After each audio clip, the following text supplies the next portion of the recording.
Now, when Jesus told Peter, feed my sheep, take care of my lambs, yeah, we can say that it was a natural thing and we are to do that, but we all clearly understand it was way beyond that. It was speaking to discipleship.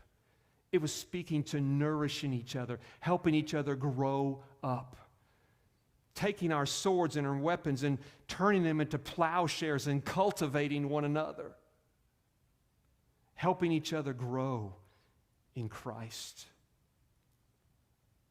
The Puritans wouldn't have been happy with a lot of American Christianity.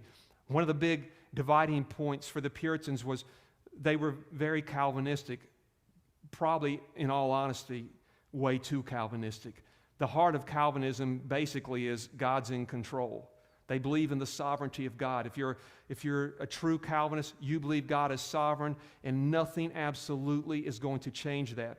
But there was new theology coming out in England. It was called Arminianism, and that meant that life, the world, basically hung in the balance of man's free will. That everything that happened would be based on choice, not on God's sovereignty. Well, the truth is that they couldn't all see then is that it's all of that. It's both of it. It's not either or. The things we do to try to be blessed so God will be nice to us.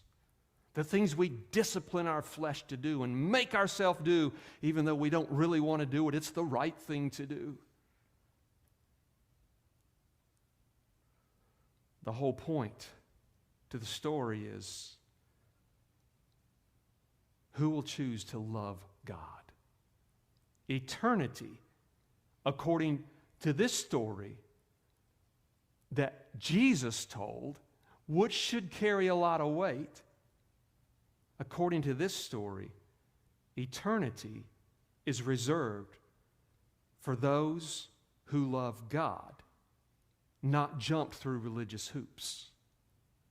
Eternity is not reserved for people who say, but I said a sinner's prayer.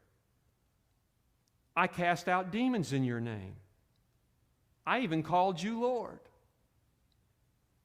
Eternity is not secured by people who go even through the religious systems of an American church and us pleading ignorance at the end. It's like, well, I didn't know any better.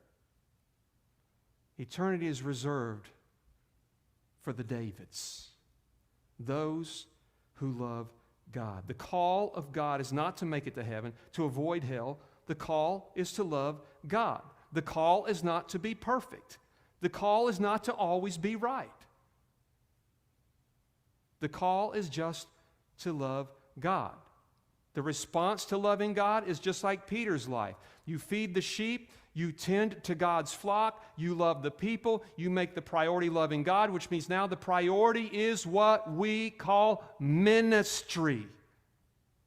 Ministry is the point. Ministry is how we love God. And if you do ministry long enough, it changes you, and one day you will notice you're becoming like David, and the emotions are getting stirred, and suddenly you are not reading the Bible because it's your religious duty. You will find that you are hungry for what you're finding in there. Prayer is something you will look forward to, a time communing with God, not the time you dread, and when you get out of the way, you feel a sense of relief. It's like, check, I'm glad that's done for the day.